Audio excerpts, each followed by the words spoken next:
Hello, I'd just like to agree with the lady that all politicians are monkeys. They've got no original thinking.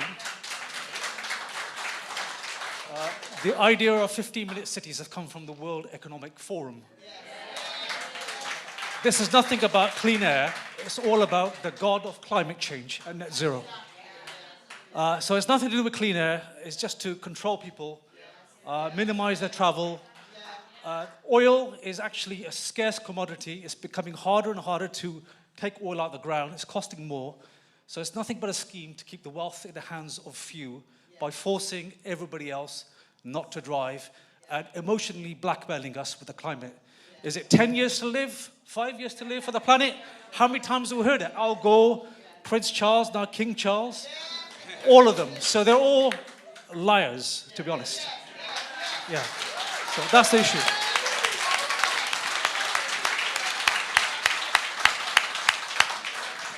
It's quite obvious that now that they're going to try and block off neighbourhoods and we can only access them from the main road, we're going to be wiggling around the city and taking a lot longer. So it cannot be possible that these systems, these trials are going to reduce emissions. That just doesn't make sense.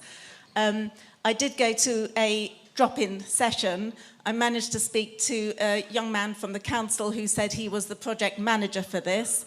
I tried to push him on a few points, particularly saying, where does this come from? It's not coming from the people. This is not democratic. Where does it come from? He did try to not answer. Eventually he sort of said something about, we've been planning this for a long time.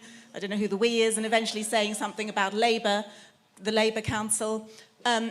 A couple of points he said, or I picked up at that session that I find absolutely amazing. Maybe somebody can confirm. He said the council is planning to increase the population of Bristol by 500,000 people in the next 10 years. So I said, well, that's your problem. How are we going to reduce emissions if we're going to double the population? That's the problem. If that's your plan, then you're the problem. But, nothing else. All these schemes will not reduce emissions, whatever we do. So if that's true, that's terrible. He also said that they're trialling them, then they'll consult on the trials, and they want them permanent by 2027, which I understood to mean across the whole city. It could have just been our neighbourhood, but I understood that across the city. So that's a couple of figures that I thought were interesting. In terms of the whole process, which I'm just amazed that the councillors were not involved. What are the councillors for if they're not involved? I don't understand that.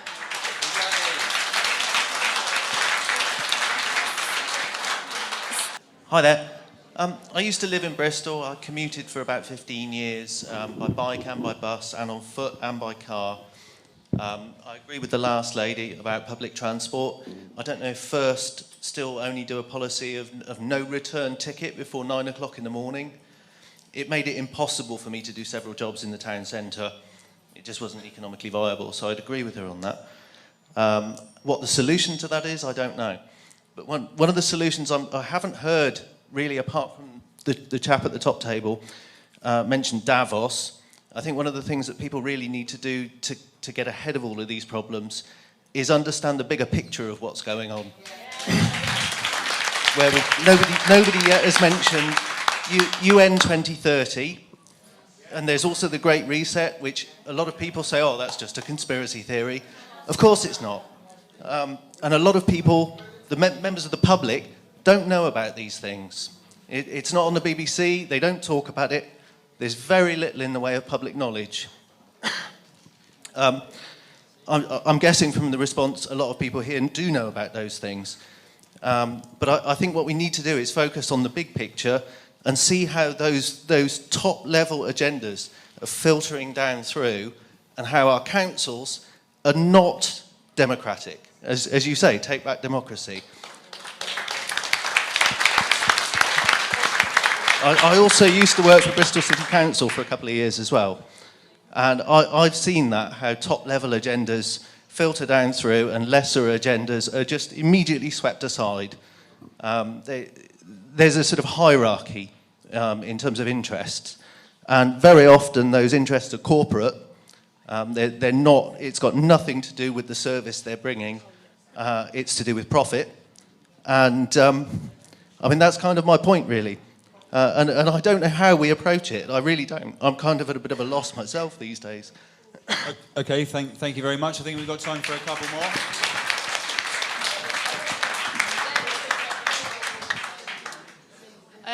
I'd just like to add to that the gentleman there said, the bigger picture is the council are portraying that we need to reduce CO2. We do not need to reduce CO2. CO2 at the moment stands at 0.04% parts per million. When it gets to 0.02, the trees start dying.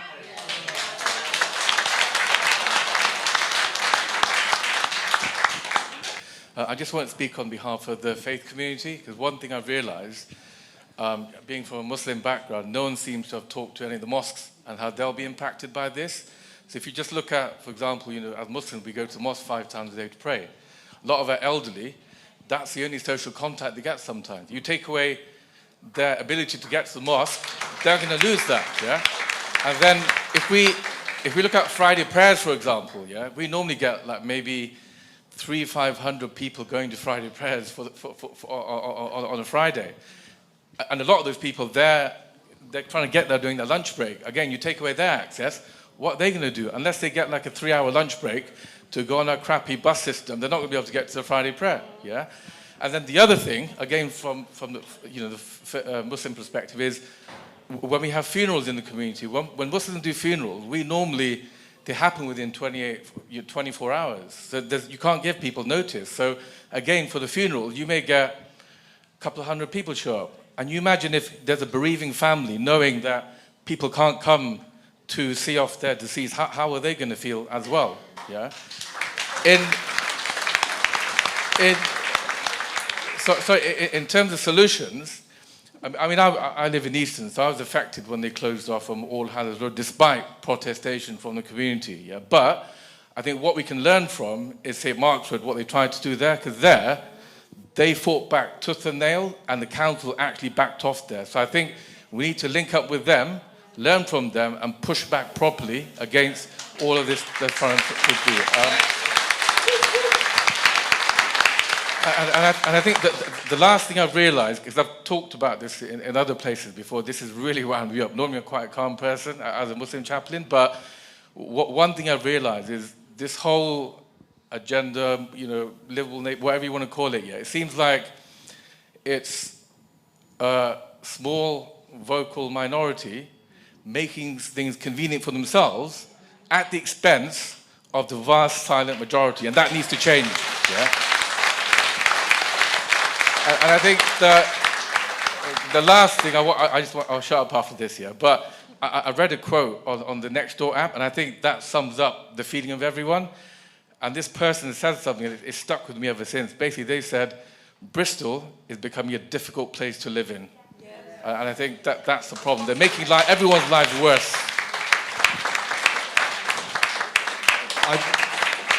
I just want to say a couple of things about what can be done. In Warrington, people organised, and like the gentleman's just made the point about St Mark's Road, and they organised and they were vocal and they got out and they convinced their colleagues and their friends and their neighbours and their work people, and they got the LTNs ripped out and taken down. In Southwark, we've seen the same thing. In London. In Ealing, we've seen the same thing. In Cambridge, we've just seen the councillor resign and a new councillor get elected because of the congestion charge. We're seeing up and down the country that people are saying no, that they're organising and challenging it. And that's what we need to do. They love it when we all say there's nothing that can be done. It's just the plan, it's just going to happen. We need to make sure we organise. So please come and see Chris and the rest of the team. I think the speakers have been brilliant, but I want to say thank you to everyone from Together's point of view. And let's get this message to everyone up and down the country. We're not going to put up with this anymore. We're going to organise, we're organising, we're fighting back. We're going to free our streets. We're going to take back democracy together. Let's all go to the pub. Let's carry on drinking, keep meeting, get involved here. Come on, Bristol, let's do it. Let's make a change together.